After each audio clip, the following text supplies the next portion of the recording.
오늘 우리가 함께 봉독한 이 말씀은 거듭남에 대한 말씀입니다. 거듭남. 어떤 호주에서 목회하시는 제 1년 후배 목사님이 그런 얘기를 하는 걸 들었습니다. 호주에 11년째 살고 있는데 그렇게 살다 보니까 우리말을 자꾸 어휘를 잊어버린다고 얘기를 했습니다. 그렇다고 영어를 그렇게 잘하는 것도 아닌데 두 개가 다 안 되는 현상을 겪고 있다고 그렇게 얘기를 합니다. 저는 아직까지는 우리말을 좀 더 잘하는 것 같습니다.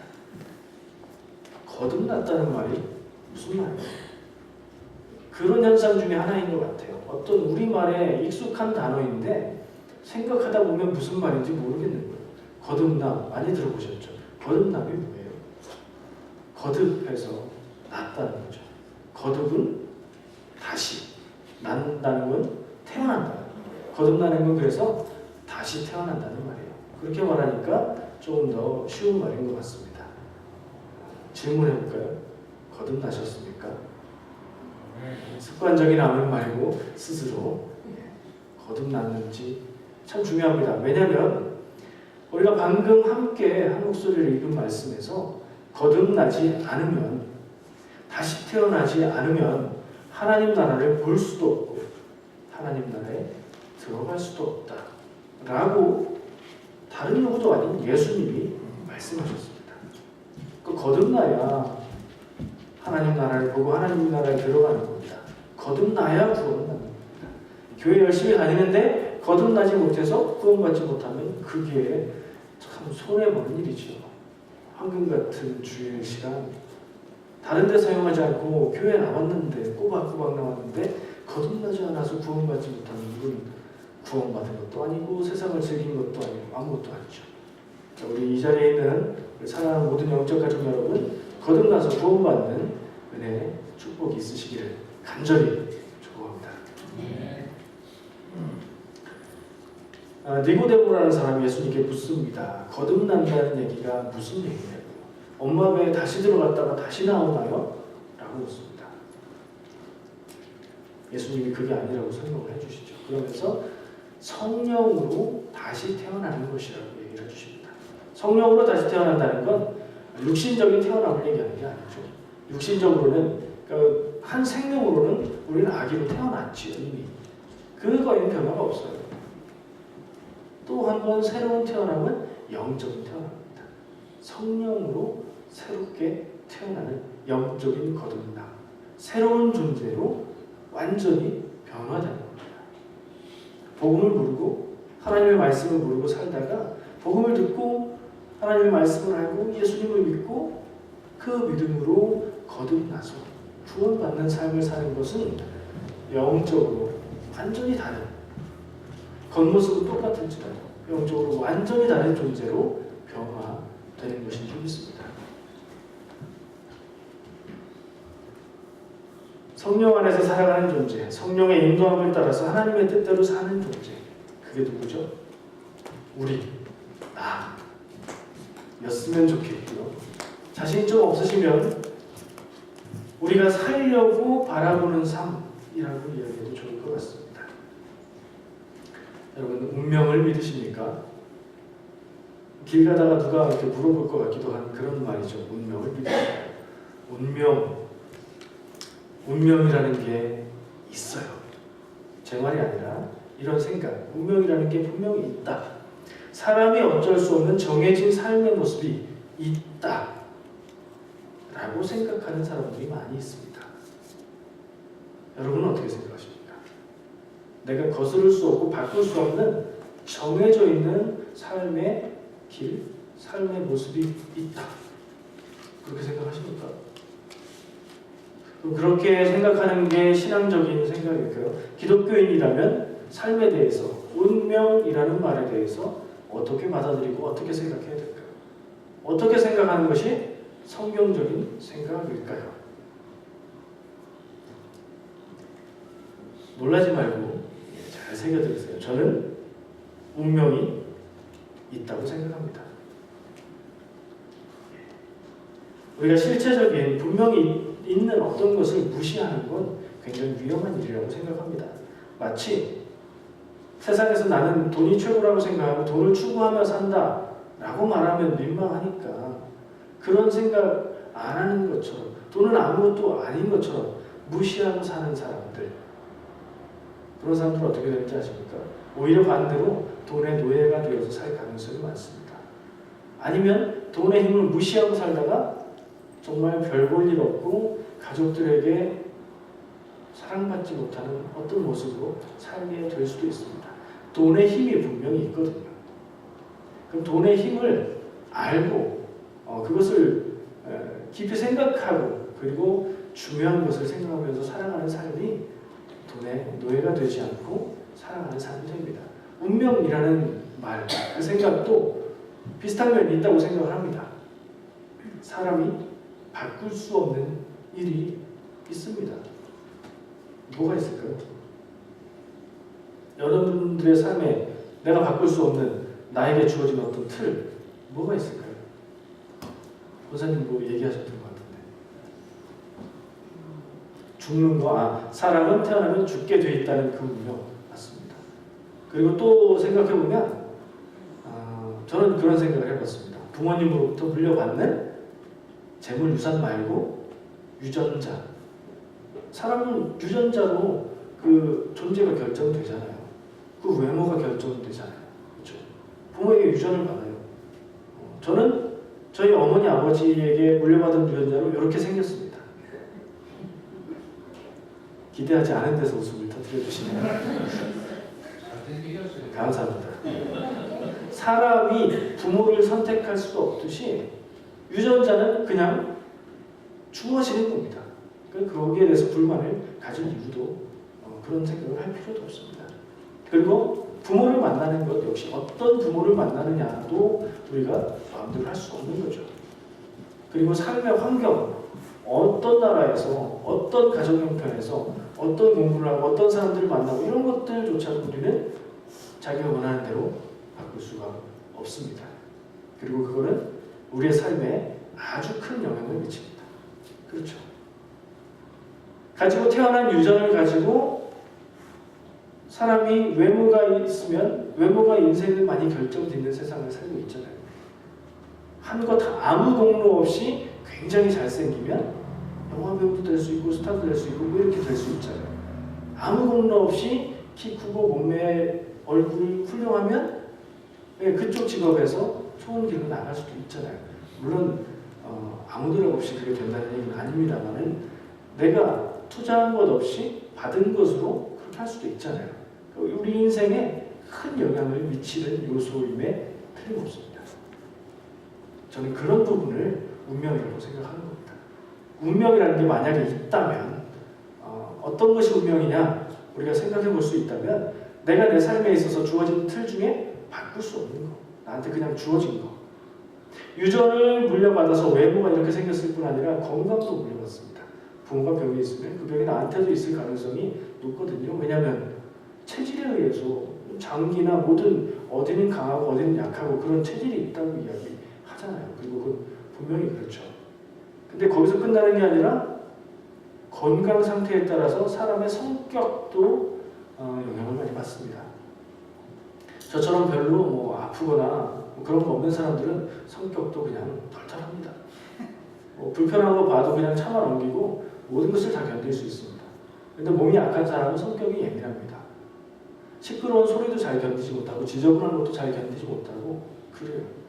원래 예민하게 타고난 게 아니라 몸에 받은 유전에서 받는 영향이 크다고 저는 생각을 합니다. 그 외의 부분은 이제 자라가면서 살아가면서 변화되는 부분도 있겠죠. 자, 제가 지금 뭐라고 말했죠? 변화되어져 가는 부분도 있겠죠 라고 말했습니다. 우리의 삶에서 우리가 바꿀 수 없는 타고나는 어쩔 수 없는 부분이 분명히 있습니다. 그걸 운명이라고 말한다면 사람이 그렇다고 해서 정해진 운명에 갖추어진 운명의 그 틀에 그대로 매여서 사는 것은 아니라는 생각을 합니다. 똑같은 환경에 있는 사람이라고 해서 똑같은 삶을 살겠습니까? 그러면 쌍둥이는 똑같이 살아야 되게 유전적으로 동일한 쌍둥이 거의 비슷해 보이지만 계속 보다 보면 하나는 좀 뚱뚱하고 하나는 좀 날씬해요. 그리고 성격도 좀 다르대요. 그리고 떨어져서 오랜 세월 살다 보면 그 인생이 달라질 수도 있거든요. 그러니까 사람의 인생에서 바꿀 수 없는 것들이 분명히 있지만 그것으로 인해서 인생의 모든 것이 결정되지는 않습니다.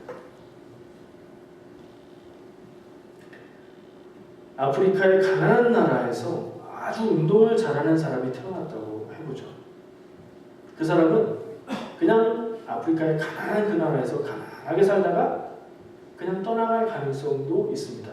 하지만 누군가를 통해서 좋은 길로 나가서 세계적으로 유명한 운동선수가 될 가능성도 있죠. 그렇죠? 타고난 재능은 그렇지만 다른 일을 할 수도 있습니다. 거기에서 무엇이 그 차이를 만들어낼까요? 그 부분이 우리가 바꿀 수 있는 부분이니까요. 참 중요하죠. 개인의 선택, 나는 이런 삶을 살아야 되겠다. 열정, 그 삶을 살기 위한 노력, 그리고 믿음 안에서 어떤 믿음을 가지고 살아가고 있는가, 그런 수많은 차이들에 의해서 삶의 열매와 결과가 달라집니다. 지금까지 운명을 탓하고 계신 분 계셨습니까? 네, 나는 이렇게 생겨서, 나는 이렇게 타고나서, 나는 학교를 다니지 못해서, 나는 교육받지 못해서, 그때 이렇게만 됐더라면 하는 생각을 계속하고 그렇게 살고 계신 분 혹시 안 계십니까? 바꿀 수 없는 것에 대해서 고민할 필요가 없습니다. 고민할 건 뭐냐면 바꿀 수 있는 것이죠. 성경에도 예를 들 수 있는 사람들이 많이 있습니다. 모세의 생각해 볼까요? 모세 어떤 운명이었어요? 태어나자마자 죽을 운명이었습니다. 남자아이가 태어나면 다 죽이라는 왕의 명령이 있었거든요. 근데 어머니가 그 모세를 죽이지 않고 살렸습니다. 왕궁에 들어가게 됐죠.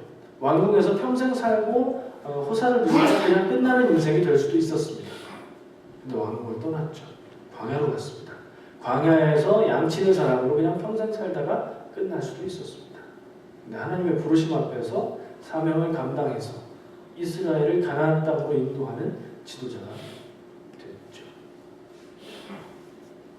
사람의 인생을 바꾸고 사람의 인생을 결정짓는 게 무엇일까요?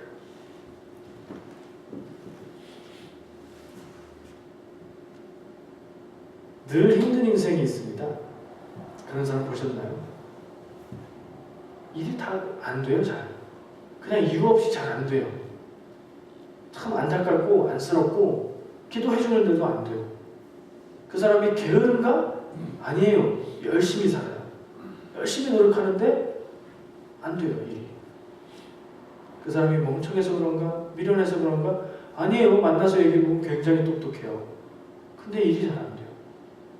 세상 사람들은 그런 사람을 보고 이렇게 말합니다. 팔자가 사나워서 그래. 들어보셨어요? 그런 말들? 옛날에 많이 썼던 말이에요. 우리가 어떻게 할 수 없는 일 앞에서 팔자가 사나워서 그래. 팔자가 센 거야. 이런 얘기들을 많이 했습니다. 팔자가 뭔지 아세요? 무슨 말에서 나온 거죠? 사주팔자. 사주팔자는 뭐죠?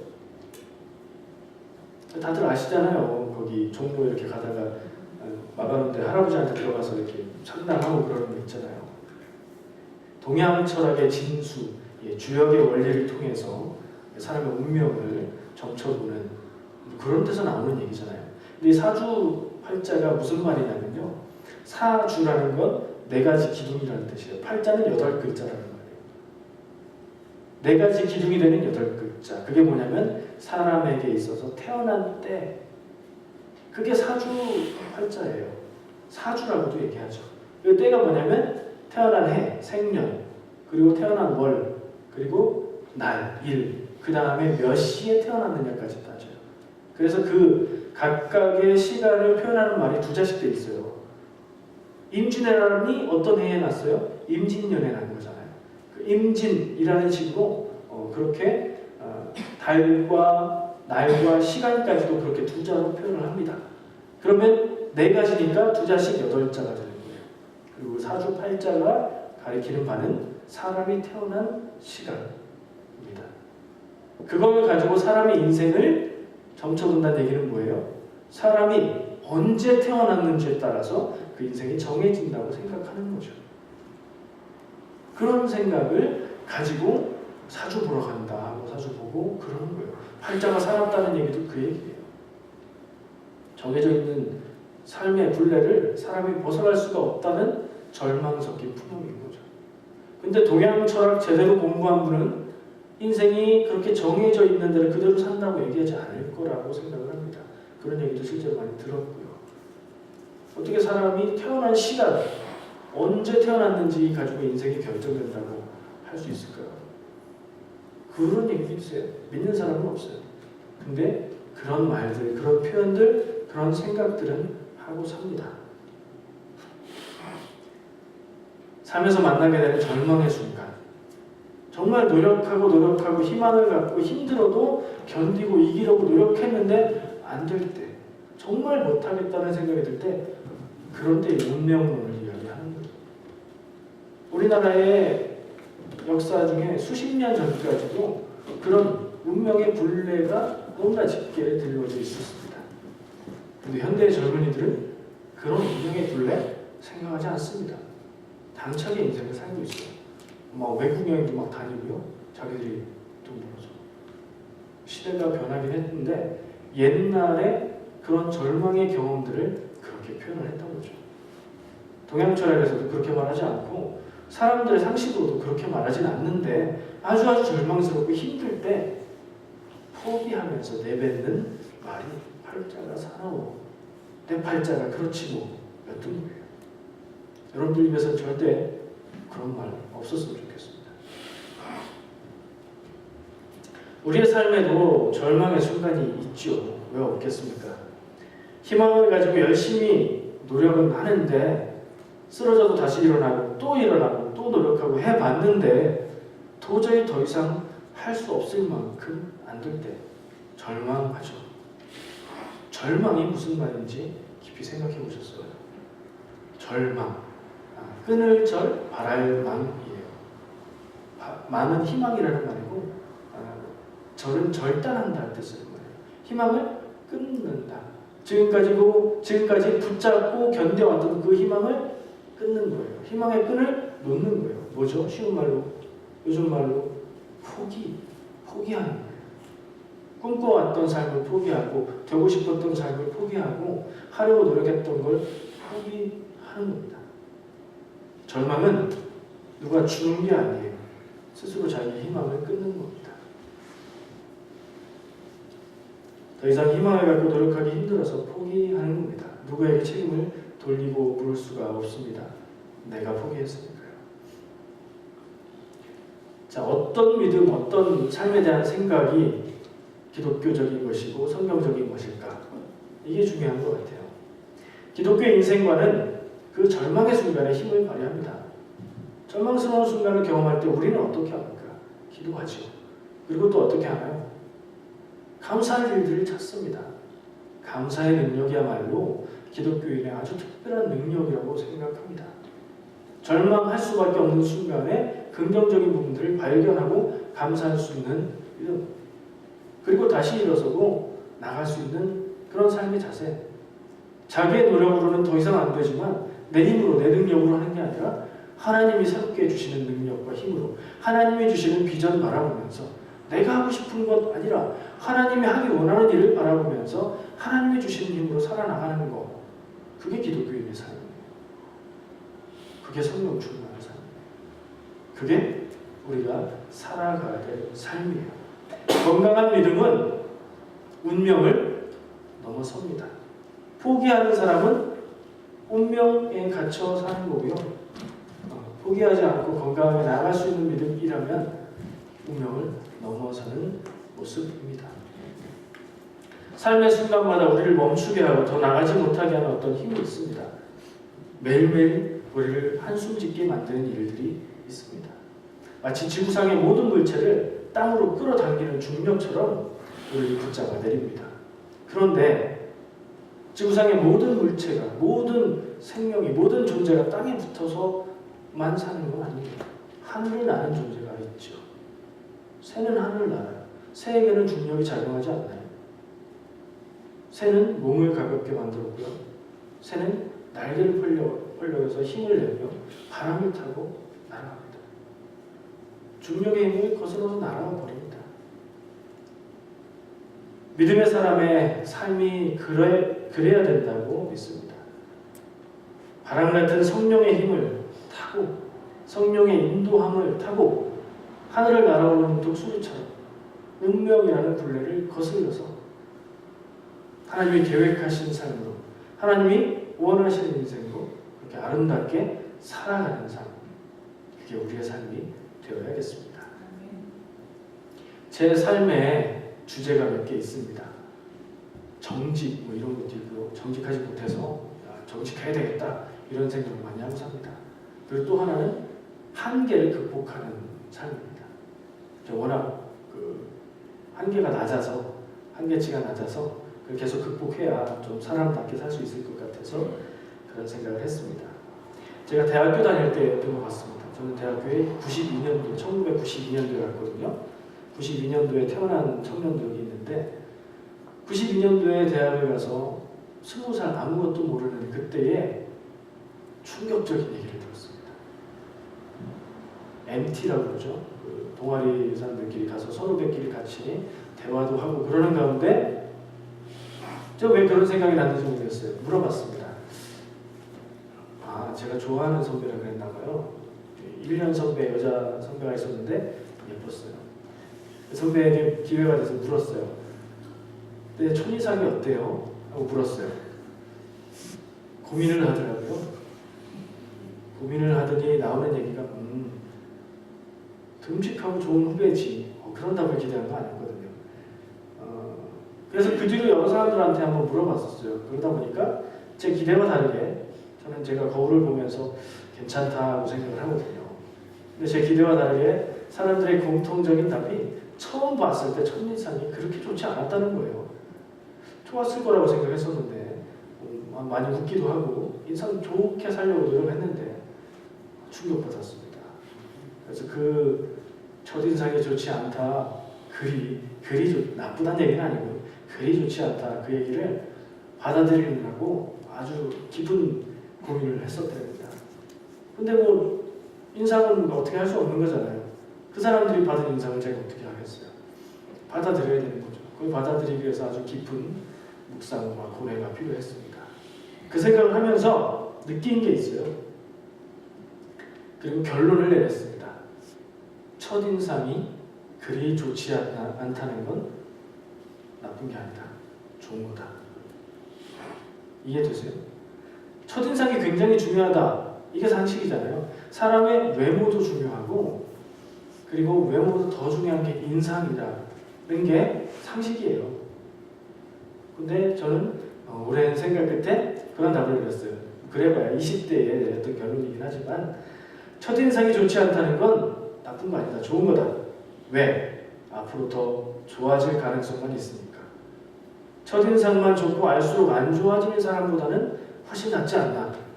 좋아질 가능성을 안고 앞으로 좋아지면 되는 거니까. 좋았다가 안 좋은 것보다 안 좋았다가 좋아지는 게 더 좋지 않겠나. 그런 생각을 했어요. 그리고 그런 생각을 하면서 또 깨닫게 된 게 있습니다. 하루하루 아주 조금씩이라도 좋아지는 삶이라면 괜찮은 인생이다. 사람이 타고나는 운명이라고 말할 수 있는 타고나는 것에는 다 차이가 있습니다. 키 크고 잘생긴 사람도 있고요. 키 작고 별로인 사람도 있어요. 키 크고 예쁜 사람도 있고 키 작고 별로인 사람도 있어요. 성격도 안 좋고 키 크고 예쁜데 성격도 좋은 사람도 있고 그건 뭐 불공평하신 하나님 같아요. 근데 생각해보세요. 모든 조건을 완벽하게 갖추고 태어났어요. 유전적인 요소도 완벽에 가까워요. 외모도 훌륭하고요. 뭐 부족한 게 없이 자라요. 부잣집이에요. 부모님도 아주 인격적으로 훌륭하신 분들이에요. 그래서 그 밑에서 자라서 아주 뭐 삐뚤어지거나 잘못될 그런 가능성 전혀 없고 모든 것이 완벽한 인생으로 태어났어요. 근데 인생이 좋아지지 않고 조금씩 안 좋아진다면 태어났을 때는 뭐 키 크고 아기가 키 크고 잘생긴 게 없죠. 좀 나이가 들어서 보니까 너무 훌륭하고 괜찮고 환경도 좋고 그런데 성격이 인격이 조금씩 망가져 간다면 그리고 반대로 태어나기는 별 볼 일 없이 태어났는데 성격도 별로고 뭐 가진 것도 별로 없고 하여튼 그런데 조금씩 나아진다. 이건 시간 문제인 거죠. 시간이 지나가면 지나갈수록 이 둘의 삶의 그 위치를 그래프로 만들어 본다면 역전되겠죠. 우리 인생이 100년 앞뒤로 살 것 같아요. 80, 120 이렇게 앞뒤로 살 것 같은데 짧다고 생각하실 수도 있겠지만 사람의 인격을 만들어가고 인생이 변화되어 가기에는 충분한 시간이라고 생각합니다. 예수님이 오셔서 이 땅을 떠나가든가 아니면 그 전에 내 생명이 다해서 이 땅을 떠나가든가 어쨌든 마지막 때에 내 모습을 한번 상상해보세요. 지금 타고난 것이 중요하지 않습니다. 지금 가지고 있는 게 중요하지 않습니다. 지금의 내 상태가 하나도 중요하지 않습니다. 앞으로 어떻게 살아서 어떻게 되어져 가는지가 중요합니다. 그러니까 지나간 일, 내가 바꿀 수 없는 일, 결정되어 있는 일에 대해서는 생각할 필요가 없습니다. 내가 바꿀 수 있는 것, 앞으로 내가 어떻게 살아가야 될 것인가, 내 삶의 태도와 자세, 어떤 생각을 가지고 살 것인가가 우리의 관심사가 되어야 될 것 같습니다. 저는 그렇게 해서 제가 가진 한계, 성격상의, 외모상의 여러 가지 한계들을 그리고 운명이라고 말할 수 있는 것들을 보게 됐습니다. 하나하나 조금씩 극복하면서 살아야겠다 하는 생각을 했습니다. 정말로 매일매일 제 자신의 한계와 부닥치면서 살아가고 있습니다. 항상 극복하겠다는 의지가 있어서 극복이 되는 건 아닙니다. 어떤 때는 내 성격상의 한계에 사로잡혀서 나중에 후회할 말을 하기도 하고 행동을 하기도 합니다. 그러나 중요한 건 저는 결단했습니다. 이건 정말 내 인생을 걸고 목숨을 지키기로 한 건데 목숨을 걸고 하기로 한 건데 포기하지 않겠다는 생각을 가졌습니다. 조금 더 나은 사람, 조금 더 나은 믿음, 하루하루 어제보다 조금이라도 나은 삶이 되기를 포기하지 않기로 했습니다. 그래서 저는 확신합니다. 제 인생이 끝날 때쯤 저는 지금보다 훨씬 나은 사람이 되어 있을 거다. 근데 포기하면 그렇게 될 수가 없죠. 포기하지 않으면 조금이라도 나아져 있지 않겠습니까? 어떤 사람이 운명을 넘어서는 사람일까요? 성경에 예수님과 만났던 많은 사람들이 있습니다. 그 사람들이 운명을 넘어서서 살았던 것 같습니다. 성경에 나왔던 이야기들을 보면 예수님 만나기 전의 삶과 만난 후의 삶이 완전히 달라지거든요. 삭개오 생각나시죠? 세리였던 사람, 외모도 볼품없었던 그 사람. 예수님 만나고 나서 달라지죠. 죄인인 마리아, 예수님 만나고 다른 인생을 삽니다.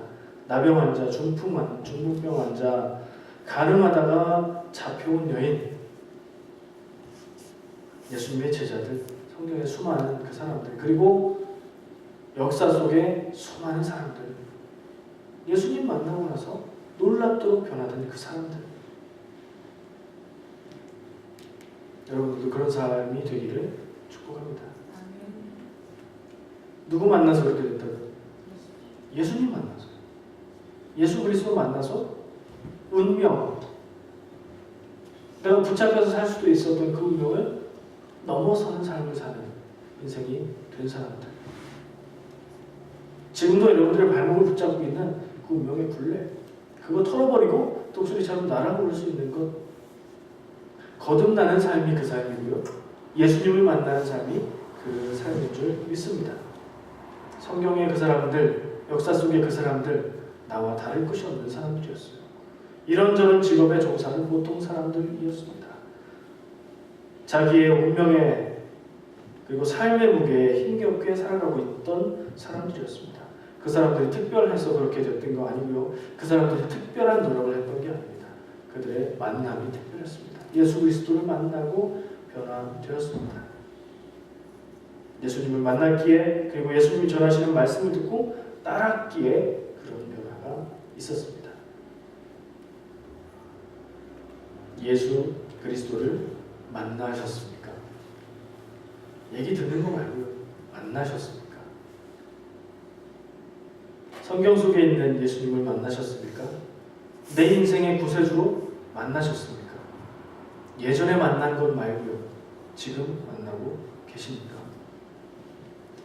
기독교는 교리를 믿는 종교가 아닙니다. 가르침을 따르는 종교 아닙니다. 나를 향한 하나님의 사랑을 깨닫고 나를 구원하실 예수 그리스도를 만나서 변화되는 그 사람들이 모인 공동체입니다. 사랑하는 영적 가족 여러분 모두 예수님 만나고 운명을 넘어서는 역사의 주인공이 되시기를 축복합니다. 기도하겠습니다.